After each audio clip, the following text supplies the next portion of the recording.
The words hit like a fist to the gut, sharp and cold, stealing my breath. Claire stood in the doorway of our cramped apartment, her arms crossed, her lips a tight line of disdain. The dim light from the flickering bulb overhead carved shadows across her face, making her look like a stranger. "I'm not introducing you to my wealthy friends, Daniel," she said again, slower, as if I hadn't heard the venom the first time. "You're too embarrassing." The air smelled of burnt toast from my failed attempt at dinner, and the weight of her words settled into the silence, heavy as the humidity clogging the room. I stood frozen, the spatula still in my hand, grease splattered on my faded t-shirt. My mind scrambled to process it. Embarrassing? Me? The man who'd spent 8 years building a life with her, scraping by on my mechanic's salary while she climbed the corporate ladder? My chest tightened, a mix of shame and fury bubbling up, but I swallowed it down. "What's that supposed to mean?" I asked, my voice low, trembling with something I couldn't name. She didn't answer right away. Instead, she turned, her heels clicking on the linoleum as she walked to the window, staring out at the neon glow of the city. The apartment was a mess, dishes piled in the sink, my toolbox spilling wrenches across the coffee table. But it was ours. Or so I thought. Lately, Claire had been distant, her eyes always on her phone, her laughter reserved for late-night texts she never shared. I'd chalked it up to stress, her new job at that sleek downtown firm with its glass offices and catered lunches. But now, her words echoed in my skull, and a sick feeling twisted my stomach. Something was wrong. Something had been wrong for a while. "Claire," I said, setting the spatula down, my hands shaking. "Talk to me. What's going on?"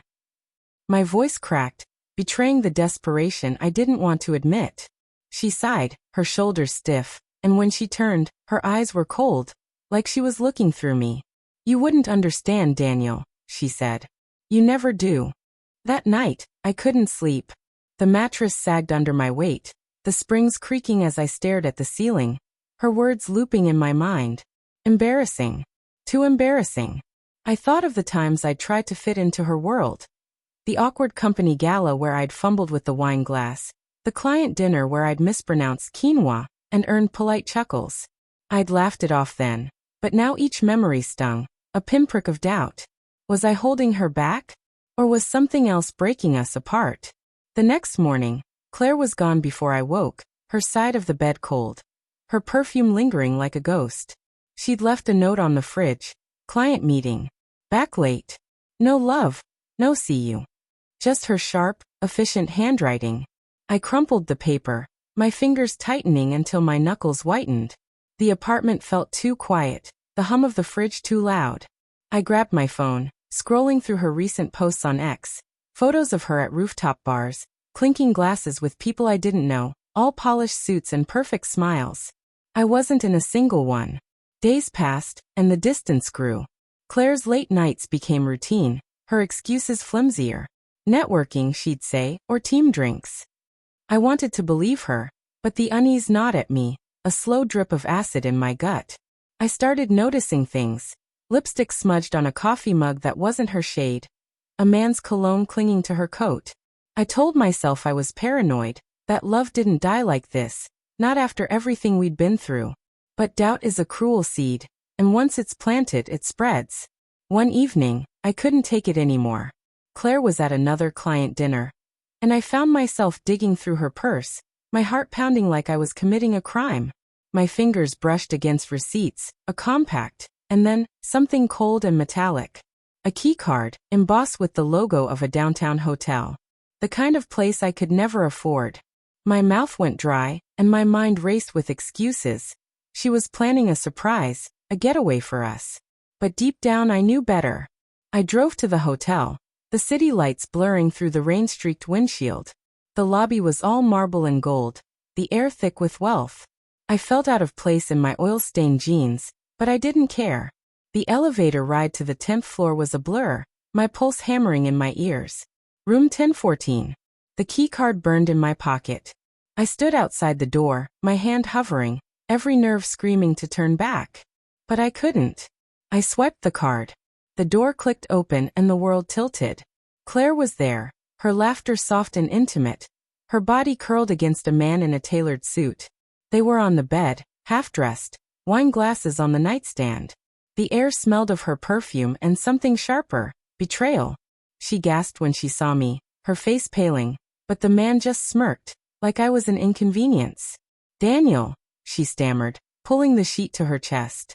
It's not. Don't. I cut her off, my voice raw, barely mine. The room spun, every detail searing into my brain. The rumpled sheets, the glint of his watch, the way her eyes darted to him before me.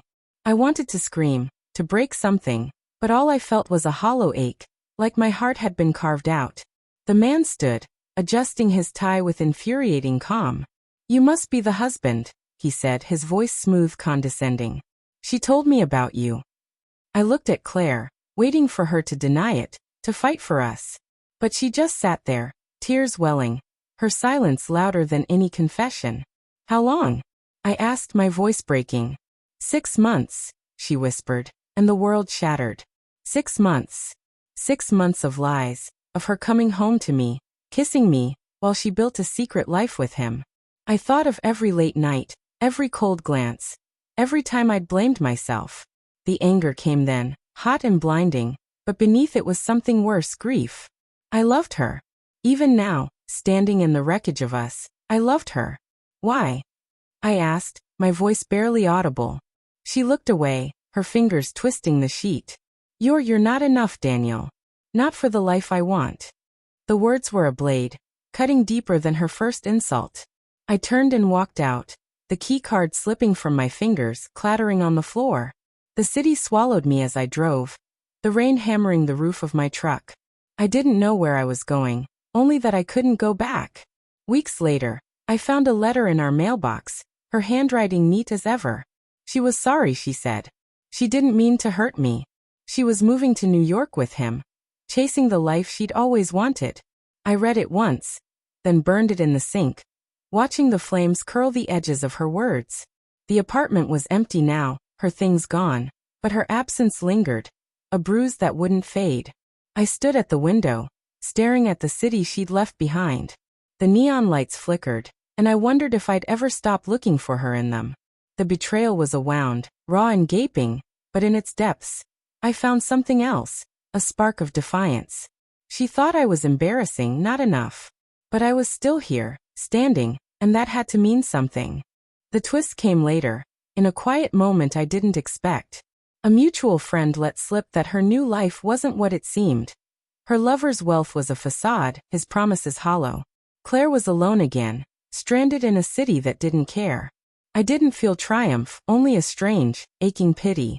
She'd betrayed me, but she'd betrayed herself too, chasing a dream that didn't exist. And as I rebuilt my life, piece by jagged piece, I realized the truth. I wasn't the embarrassing one. She was.